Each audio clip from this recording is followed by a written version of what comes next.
A gente combina no dia de culto da família, a gente toma café antecipadamente e a gente pode esticar um pouquinho mais até umas 11h20. Então, abra sua palavra, sua Bíblia em Atos capítulo 2.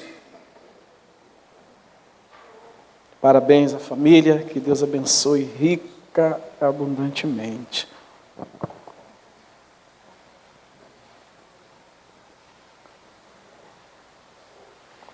Atos capítulo 2. Eu vou ler do verso 37 ao 41 e o tema nesta manhã é Salvando a Nossa Geração. Atos capítulo 2, verso 37 a 41. Lembrando que domingo que vem é Dia dos Pais, então tem uma apresentação toda especial aqui de manhã para os pais. As crianças estão ensaiando, não deixe de trazer seu filho essa semana para ensaiar na quarta-feira. E domingo a gente tem algo especial também aqui, né, Rosana? Domingo que vem pela manhã, os irmãos vão ver o que vai acontecer. Eu vou falar, vou abençoar o casal no domingo que vem pela manhã, Rosana e eu queria lembrar, é Jonas, profeta. Né? É a primeira vez que a sobrinha vem? Não, já veio já, né? Tá bom, tá. Então vamos lá, Atos capítulo 2, do verso 37 a 41. Aqueles que acharam, digam amém. Mesmo assentados, mas em reverência à santa palavra de Deus, que diz assim: Quando ouviram isso, ficaram muito comovidos e perguntaram a Pedro e aos demais apóstolos: Que faremos, irmãos? Pedro respondeu: Arrependam-se e cada um de vocês seja batizado em nome de Jesus Cristo para a remissão dos seus pecados, e vocês receberão o dom do Espírito Santo, porque a promessa é para vocês e para os seus filhos e para todos os que ainda estão longe, isto é, para todos aqueles que o Senhor nosso Deus chamar. Com muitas palavras deu testemunho e exortava-os, dizendo: Salvem-se desta geração perversa. Então os que aceitaram a palavra de Pedro foram batizados, havendo um acréscimo naquele dia de quase 3.000 pessoas. Que Deus abençoe assim a porção da sua palavra. Vamos fechar os nossos olhos, vamos falar com Deus. Senhor, nesse momento especial, nós queremos também te honrar, ouvindo a exposição da tua palavra, ouvindo, ó Deus, a pregação da tua palavra, ouvindo a tua voz, ó Pai. E assim eu peço a tua ajuda, eu peço o teu socorro, para que o Senhor venha me usar como instrumento em suas mãos nessa manhã, lavando-me, purificando minha mente, lábios e coração, para que eu seja o teu porta-voz nessa manhã, e que a tua igreja ouça não como palavra de homem, mas como palavra de Deus, ó Pai. Então, o Espírito Santo trabalha nessa manhã em nossa casa, em nossa família, em nome de Jesus. E todos digam amém. Esse texto, os irmãos devem conhecer, o texto de Atos, capítulo 2, é um texto que é um marco na história da igreja. Logo depois da ascensão de Jesus, os discípulos, com mais outros irmãos, estão orando, clamando ao Senhor. E no início do capítulo 2, nós vemos a promessa de Joel se cumprir, quando o Espírito Santo de Deus é derramado, e ali nós podemos dizer que é como se fosse a inauguração da igreja. A igreja começa aqui, a igreja como nós vivemos hoje, com a reunião dos santos, dos escolhidos do Senhor. Que esse texto de Atos capítulo 2, ele descreve como foi o nascimento da igreja, e tem algo aqui que é muito especial, porque fora aqueles que já haviam conhecido o Senhor Jesus, que andaram com o Senhor Jesus, que estavam orando, esses 3.000 na verdade foram mais de 3.000, mas esses 3.000 convertidos, para eles foi a primeira vez que eles ouviram falar da pregação, da mensagem de salvação mediante a fé em Jesus Cristo. Quantos aqui se converteram porque alguém pregou para você e você se converteu? Agora, quem é que se converteu na primeira vez que pregaram para você? Normalmente a gente escuta, mas aqui realmente foi as boas novas e foi uma boa nova. Foi realmente o Evangelho, pela primeira vez estava sendo pregado que somente em Cristo Jesus há salvação. E o resultado foi tremendo dessa primeira pregação através do apóstolo Pedro. E aqui nós podemos ver nas palavras de Pedro, em resposta à pergunta daqueles que ouviram a mensagem, porque aqueles que ouviram a mensagem, eles foram tocados, eles foram impactados com aquela palavra, eles foram incomodados com aquela palavra mexeu com eles, criou um tumulto no coração deles, e eles desesperados perguntaram: irmãos, o que faremos? E ao responder essa pergunta, Pedro fala de 3 coisas essenciais para o Evangelho. Pedro fala, primeiro, arrependei-vos. Está aqui no versículo 38. Porque sem arrependimento, ninguém pede perdão, e sem perdão não há remissão, e sem remissão não há salvação. Então, Pedro falou, arrependei-vos. O arrependimento é necessário para a salvação. Uma vez arrependido, confessamos os nossos pecados e recebemos a remissão dos pecados em Cristo Jesus. Depois Pedro fala também sobre o batismo, para serem batizados em o nome de Jesus. O batismo, embora seja um ato que sem a conversão anterior não vai fazer nenhum sentido, o batismo, ele é um selo, ele marca, ele é um sacramento da palavra de Deus, que assim como na circuncisão marcava na carne aqueles que se tornavam israelitas, o batismo ele também faz uma marca em nosso coração e nos garante a entrada no corpo de Cristo. Ele ratifica aquilo que o Espírito Santo começou a fazer. E a outra coisa que Pedro fala também é o dom do Espírito. Aliás, sem o dom do Espírito nós não conseguimos nem sequer ser salvos, porque é o Espírito Santo que nos convence do pecado, do juízo e da justiça.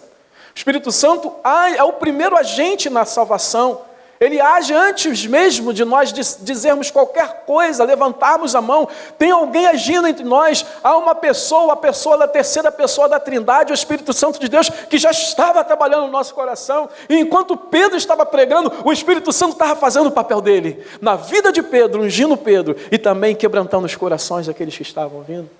E o apóstolo Pedro fala que eles receberiam o dom do Espírito, que o Espírito Santo é aquele que trabalha na salvação, mas também trabalha na santificação, ou seja, na continuação desse processo de salvação que nós passamos até a volta de Cristo. Mas Pedro, no final, ele faz uma exortação, e não foi qualquer exortação, uma exortação como se estivesse gritando aos nossos ouvidos, hoje, que está no versículo 40, quando diz que com muitas palavras deu testemunho e exortava-os, dizendo o quê?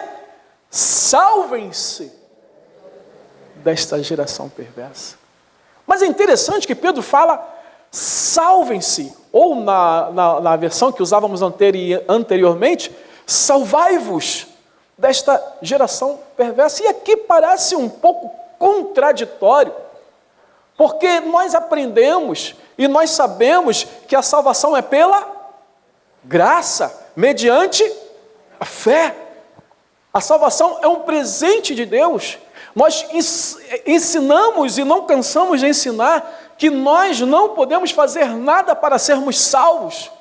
Nós somos salvos, ninguém salva a si mesmo. Nós somos salvos pelo sacrifício de Cristo na cruz do Calvário, pela obra redentora de Cristo. E como é que Pedro agora vai falar? Salvai-vos, salvem-se, porque se ele está falando, usando dessa forma, ele está dizendo que eu tenho que salvar a mim mesmo, não é verdade?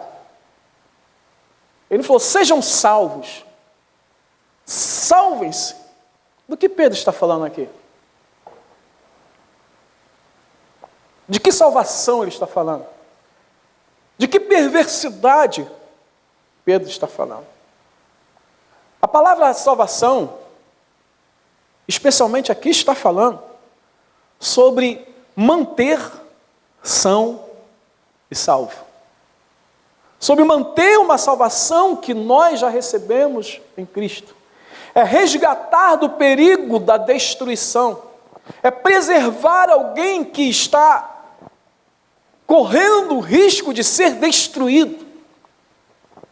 E Pedro está advertindo aqueles que já haviam entendido a necessidade de salvação para serem salvos, aqueles que já tinham sido salvos da ira vindoura, aqueles que já tinham sido salvos para a vida eterna, que eles deveriam preservar a sua salvação em um ambiente hostil, em um ambiente corrupto, em uma geração perversa, ou seja, uma geração corrompida, uma geração deformada, uma geração rebelde.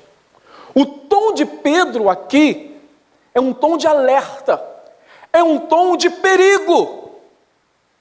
Pedro, eu entendo ainda mais que ele estava falando para 3.000, já haveria necessidade dele falar com um certo tom de voz alto. Mas eu imagino que quando chega nesse momento, Pedro deve ter aberto os seus pulmões e gritado: salvem-se dessa geração perversa. Porque quando se está em perigo, você não dá um conselho, corre. Lembro, em 93, foi no ano que eu casei, estávamos num retiro com a igreja, e os homens estavam dormindo no terraço. E nesse terraço, para subir para esse terraço, tinha aquela escada, eu acho que eu já contei isso aqui, aquela escada caracol, mas ela era pequenininha, não tinha como subir 2 pessoas. Se você ia subir, tinha alguém descendo, o mais educado esperava o outro descer ou subir, né? Porque quando não se tem uma preferência, a preferência é do mais educado, que fala: não, desce por favor, então não pode subir, que eu te espero. E teve uma noite que eu e meu primo, Kiko, fomos os últimos a ir para o terraço. E já tinha, pelas regras, já tinham apagado as luzes, estava escuro, mas tinha um cachorrão lá, gente. Um cachorro enorme.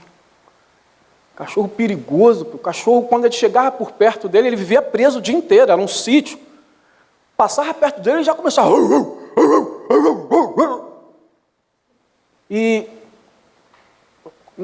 ele ficava perto dessa escada, esse cachorro. E ele estava muito agitado aquela noite, e latindo, e falei: Kiko, vamos embora, vamos subir. Aí o Kiko foi na minha frente, foi subindo, né, e estava um pouco escuro, e o cachorro latindo. Daqui a pouco o cachorro ele fez alguma coisa lá, que na minha cabeça o cachorro tinha se soltado. E pá, assim, aquele barulho de corrente quebrando. Eu falei: corre, Kiko, corre! E subi lá, estava lá em cima. Aí daqui a pouco o cachorro silenciou. Eu: Kiko, cadê você, Kiko? Ele lá embaixo, no meio da escada. Eu estou aqui. Eu não sei como, porque só passava um na escada. Mas o meu desespero foi tão grande que eu passei pelo Kiko, subi, o Kiko ficou no lugar dele e eu estava lá em cima, porque eu corria perigo. Salvem-se dessa geração perversa. Esse é o grito de Pedro para aqueles que são salvos, para nós que fomos salvos. Nós corremos perigo, gente.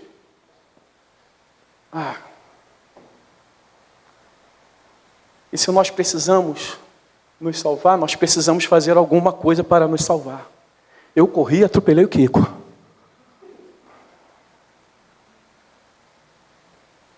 repetir, se nós precisamos fazer, se a ordem é salvem-se, o texto já está dizendo que nós precisamos fazer alguma coisa para nos salvar desta geração perversa, corrompida, que não teme a Deus, que não honra a Deus, essa geração imoral, essa geração rebelde. Essa geração que não leva a Deus a sério. Essa geração que não teme ao Senhor. E aqui fica a pergunta, já pensando na nossa família, pensando que nós precisamos não somente salvar a nós mesmos, mas salvar a nossa família. E a pergunta é: o que nós estamos fazendo para salvar a nossa família, a nossa geração, desta geração perversa? Essa pergunta que nós precisamos fazer hoje. O que temos feito para salvar a nossa geração desta geração perversa? Porque nós somos uma geração especial de Deus. Nós somos uma geração escolhida por Deus. Nós fomos chamados, lembra que a salvação vem para todos quantos a quem o Senhor nosso Deus chamar. E nós fomos chamados por Ele. Fomos escolhidos. E é por isso que o apóstolo Pedro vai dizer, mais à frente, lá na sua carta, no capítulo 2:9, um texto que nós conhecemos: vocês, porém, são geração eleita, sacerdócio real, nação santa, separada, santificada, povo de propriedade exclusiva de Deus. O que é geração? A geração é um grupo de pessoas que vivem na mesma época. Nós somos a geração atual. Mas dentro da geração atual, nós fomos gerados pelo Espírito Santo. E somos uma geração especial de Deus. Mas vivemos nesse meio. E sim, amados, eu estou falando aqui novamente da necessidade que nós temos de fazer valer a nossa eleição. A necessidade de fazer valer o nosso chamado. Fazer valer a nossa escolha através de uma vida de acordo com alguém que é separado do meio de uma geração perversa da qual nós precisamos nos salvar. O problema é que quando a gente começa a falar sobre uma vida digna, uma vida piedosa, a gente já lembra de uma palavra: lá vem o legalismo. Lá vem aquilo que se pode ou não se pode fazer como cristãos. Mas, amados, eu quero dizer que uma vida cristã não é uma questão daquilo que se pode ou não se pode fazer. A vida cristã impiedosa, como temos falado aqui na exposição da carta de Judas, é uma questão de salvação. A vida piedosa nos salva dessa geração perversa. A vida digna do Evangelho nos salva dessa geração perversa. Mas se vivermos no meio dessa geração, se os escolhidos no meio dessa geração viverem igual a essa geração, eles estão perdidos. Eles não são salvos.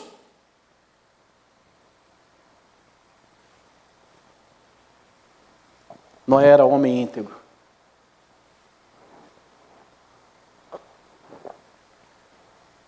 Ele era um homem justo, mas a geração que ele vivia era gente boa.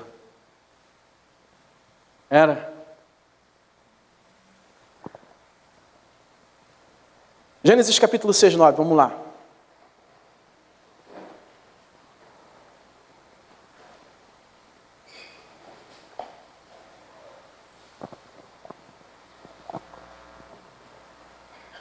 Gênesis capítulo 6, versículo 9, diz assim: são estas as gerações de Noé. Noé era homem entre os seus, ou seja, na sua geração.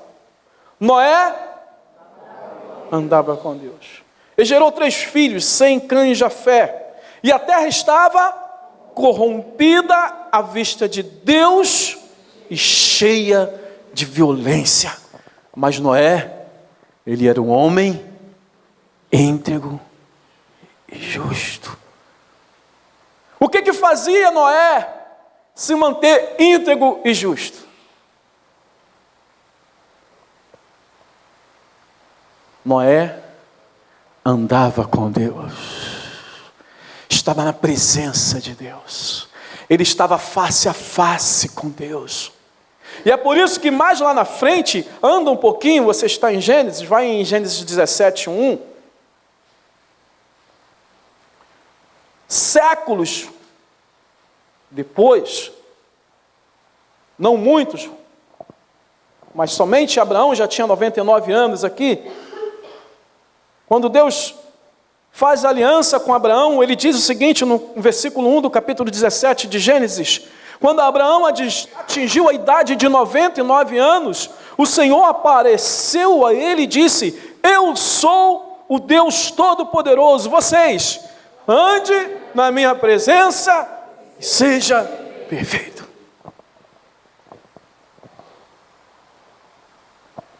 Amados, nós temos orado pelos nossos filhos. Nós temos clamado, temos chorado, temos jejuado pelos nossos filhos, pela nossa casa, pela nossa família. Mas entendemos pela palavra de Deus hoje que nós precisamos fazer mais do que orar. Nós precisamos fazer algo além de orar. Nós precisamos proteger nossa família. Nós precisamos salvar nossa casa. Nós precisamos salvar nossa casa do perigo que ela corre no mundo em que nós vivemos. Nós precisamos manter nossa casa sã e salva. Precisamos investir em nossa casa, fazendo do nosso lar um lar cristão. Entenda, nós estamos numa geração em que a igreja precisa aprender o que é um lar cristão. Nós estamos em uma geração em que a igreja perdeu a noção do que é um lar cristão. Nós estamos em uma geração que ter um lar cristão é uma coisa antiquada. É um lar de pressão, é um lar oprimido, é um lar reprimido. Eu digo para você que um lar cristão é um lar livre, é um lar protegido, é um lar guardado. Talvez nós, pastores, tenhamos falhado ao ensinar como legalismo, mas não é legalismo. É uma questão de vida ou morte. Nós precisamos formar um lar com princípios cristãos. Nós precisamos guardar a nossa casa, fazendo do nosso lar um lar eticamente, quase errei na palavra. Nós precisamos fazer do nosso lar um lar eticamente cristão. Vou repetir, um lar com éticas cristãs, um lar com modos cristãos, um lar com comportamento cristão. O que é ética, pastor? Ética é um conjunto de regras e preceitos de ordem de valor e moral de um indivíduo, de um grupo social ou de uma sociedade. E nós, como uma geração eleita, nós temos a nossa ética cristã. Nós temos aquilo que é adequado para nós. Porque a ética em si, ela não é completamente fechada, definida. Ela pode ser algo ético para um grupo e não ser para o outro. Eu concordo. São poucos os países, mas ainda hoje existem países em que a poligamia não é algo antiético, não é algo antimoral, não é algo errado, mas para nós é. Nos Estados Unidos, é normal quando o jovem chega a certa idade, ele abandona seu lar e vai viver no seu apartamento, sozinho, e normalmente nesse apartamento, vocês sabem o que acontece. O namoro nos Estados Unidos não é um namoro sem relação sexual. E isso só está nos Estados Unidos? Isso já chegou aqui. Nós estamos num mundo em que os jovens, eles simplesmente vão para a casa de um, vão para a casa do outro, vão para motel, vão para o que for. E isso é antiético, os pais acham isso errado. Eu não me esqueço até hoje, quando eu estava de serviço, no trabalho, e entrei no salão de televisão e o pessoal estava vendo o Faustão. E o Faustão estava entrevistando uma família e o pai cartando de que não, na minha casa, o namorado da minha filha entra, ele fica lá no quarto dela, às vezes ele sai até de toalha pela casa. A gente sabe que isso é a mídia satânica, é a arma de Satanás para incutir nas nossas cabeças e na cabeça dos nossos filhos que isso é normal, como fez com o homossexualismo e como faz com tantas coisas erradas. Mas existe uma ética cristã, existe um comportamento cristão. Isso é bíblico, pastor? É bíblico. 1 Coríntios capítulo 6. Texto que vocês conhecem, mas para entendermos que esse texto fala de uma ética cristã.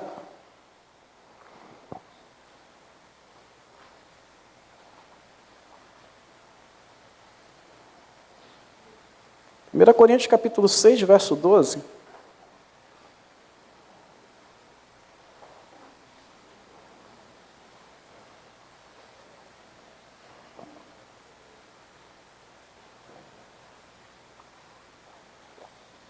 Diz assim: todas as coisas me são, mas nem todas as coisas me são lícitas, mas eu não me deixarei dominar por nenhuma delas.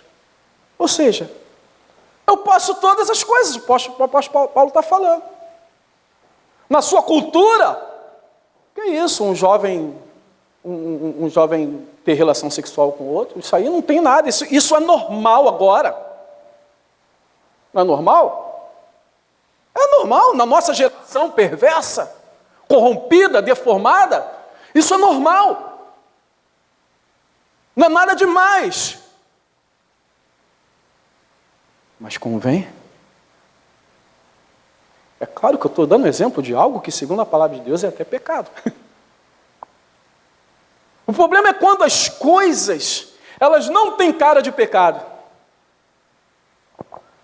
O problema é quando as coisas estão disfarçadas. O apóstolo Paulo ainda vai mais adiante, em 1 Coríntios mesmo, capítulo 10, versículo 23. E ele vai falar assim: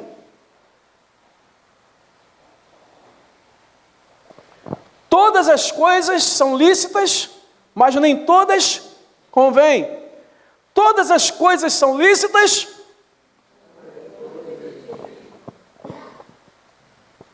sabe qual é o problema?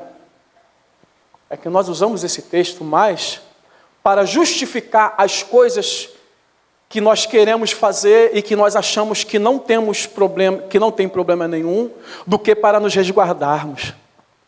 Vou repetir.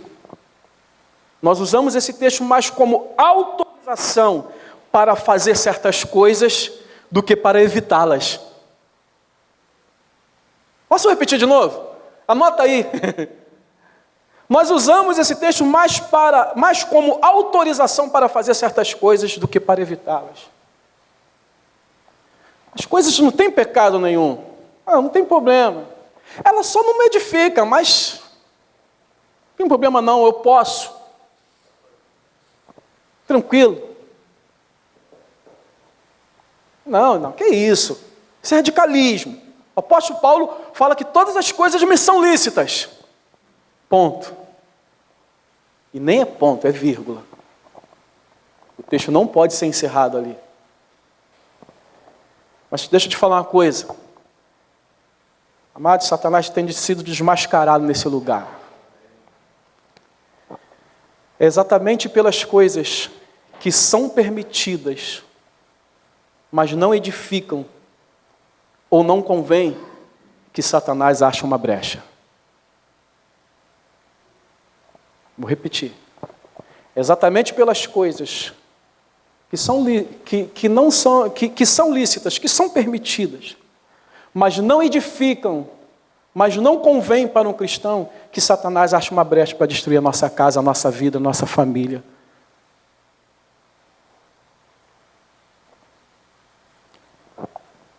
Eu vou dar alguns exemplos aqui. Esses dias, alguém postou lá no grupo a música do tal do Bob, a música Bob, quem viu? Uma música com uma letra satânica, uma letra inspirada por demônio mesmo, com uma carinha gostoso, atraente para as crianças, né? Vou falar, eu tive que ouvir, e na minha cabeça, esse velha guarda de 48 anos,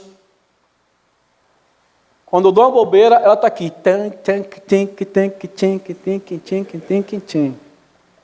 Porque eu parei para ouvir, para ler. O rapaz, vizinho nosso, mora em Campo Grande. Um satanista, um rapaz, vou falar, até fraco ele. O diabo está usando ele. Tem outras músicas. Uma fala sobre suicídio e já tem até a história de uma menina que ouviu a música dele e cometeu suicídio conforme estava na música, ensinando o suicídio. Agora deixa eu fazer uma pergunta. Você vai encontrar a sugestão dessa música em uma playlist de hinos evangélicos ou de outros vídeos seculares?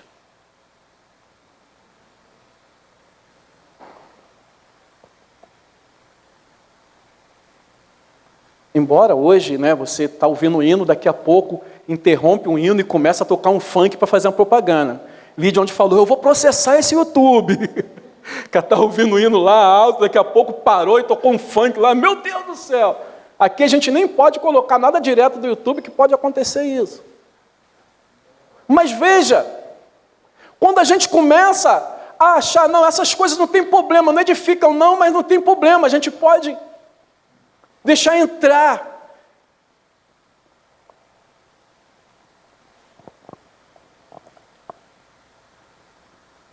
O que nós temos feito para salvar nossa casa?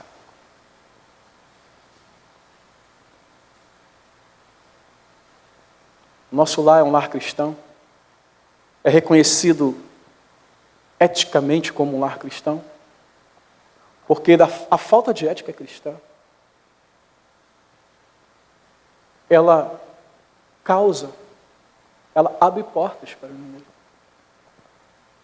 Eu não queria entrar em outras coisas, mas vou continuar entrando aqui. As nossas festas têm sido eticamente cristãs?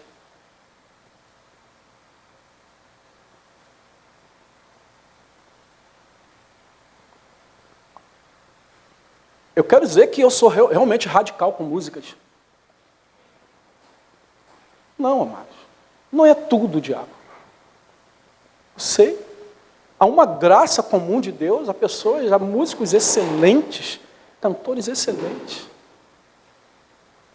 Mas eu prefiro aquilo que vai me edificar. Porque naquilo que não me edifica, Satanás tem mais chance de me derrubar.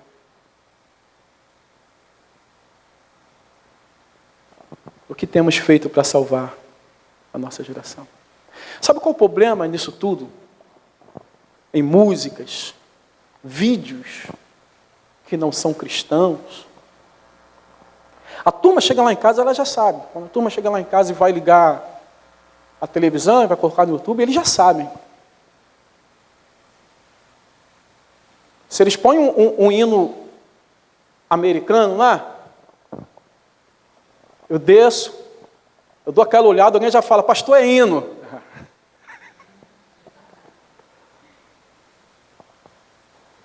A gente sendo radical, a gente já sofre tanto. A gente já passa por tantas lutas. Imagina se a gente abrir a brecha. Satanás, ele anda ao redor procurando uma brecha e às vezes a gente simplesmente abre essa brecha para ele, ele não tem nem o trabalho de abrir. Mas sabe qual é o problema? E eu vou fechando aqui a mensagem com isso. Sabe qual é o problema? E eu quero perguntar aos irmãos aqui. É o que nós temos ensinado os nossos filhos a amar.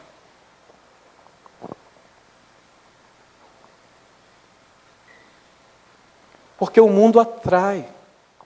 As músicas do mundo atraem. Os ritmos do mundo atraem. A sensualidade do mundo atrai. Os valores do mundo são atraentes. Entenda uma coisa, tem algo dentro de mim, dentro de você e dentro do seu filho que está lá na classe, que é atraído por esse mundo. E nós temos que proteger os nossos filhos da atração desse mundo. Não, eles têm que fazer a escolha deles. Sim. Eles têm que fazer a escolha deles.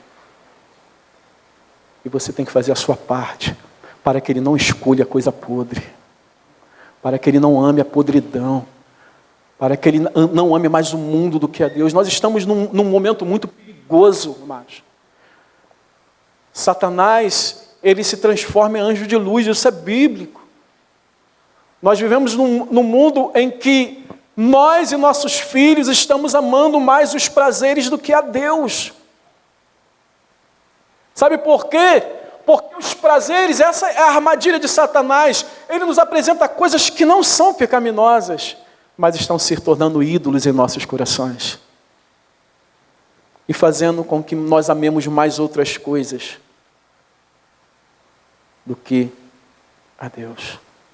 Ensine sua casa a amar o Senhor. Ensine os seus filhos a amar o Senhor. E pensa que, minha irmã, teu marido pode te falar várias vezes que te ama.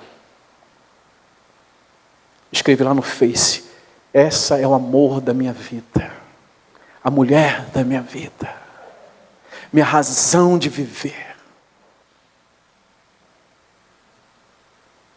Mas se você estiver sentindo uma dor, e seu marido não se preocupar com a dor que você está sentindo, se seu marido esquecer do seu aniversário, do aniversário de casamento, se seu marido vê que você está precisando de uma roupa e você não trabalha, ele não mostra nem um pouco de preocupação em te dar, em arrumar um jeito para você comprar uma roupa. Se seu marido está vendo você triste, ele não está nem aí para você. Se seu marido não dá atenção para você, aquela postagem do Face vai ter algum valor para você? Vai ter? Não tem valor nenhum. Nós temos que ensinar aos nossos filhos que amamos a Deus, honrando a Deus na nossa casa. E falando: isso aqui na nossa casa não entra. Essa roupa aqui na nossa casa não entra. Essa música aqui na nossa casa não entra. Esse tipo de coisa, esse tipo de filme aqui na nossa casa não entra. Esse tipo de palavra na nossa casa não entra. Nós honramos ao Senhor aqui. Deus está aqui. A nossa casa anda na presença de Deus e busca a perfeição, porque não sabemos que nenhuma casa é santa. Nós temos que ensinar os nossos filhos com atitude e fazer algo para salvar os nossos filhos. Aqui eu encerro trazendo o texto que o Davi leu aqui de Gênesis capítulo 24. Você parou para perceber? A preocupação de Abraão. Abraão chama Eliezer, seu servo, e fala: olha, você vai buscar uma esposa para o meu filho, mas pelo amor de Deus, não busque uma mulher entre os cananeus. Ou seja, em outras palavras, não pegue uma mulher do mundo. Vá lá na casa dos meus parentes. Busca lá. Aí Eliezer fala: e se eu não encontrar alguém? Posso levar teu filho de volta de onde você veio? Não faça isso! Nunca faça isso! Não leve meu filho de volta para aquele lugar. O que Abraão está fazendo? Ele está salvando Isaac. Ele manda Eliezer ir lá na casa dos seus parentes. E quando nós honramos a Deus e nos esforçamos, Deus faz a parte dele também. Que Eliezer, ele ora: Senhor, vá à minha frente, que eu consiga fazer o que o meu Senhor pediu para mim fazer. Leva a cabo essa minha jornada até lá, que eu consiga trazer uma esposa que vai ser bênção realmente na vida do filho do meu Senhor. E a gente vê, já vimos até aqui, que Deus foi à frente dele. Deus está sempre à frente, amados. nos salvando, nos guardando. Mas nós precisamos fazer a nossa parte. Há algo que nós precisamos fazer pela nossa família. Transforme o seu lar em um lar cristão. Honre a Deus na sua casa. Ensina aos teus filhos a palavra de Deus. Não cesses de falar nesse livro de dia e de noite, como o Senhor disse a Josué. Inculca na cabeça dos seus filhos. Entenda, se a ordem é nos salvarmos, significa que nós temos que fazer alguma coisa. E se não fizermos nada, essa geração vai tragar a nossa família. Que nossa família seja uma família com princípios cristãos. Seja uma família eticamente cristã.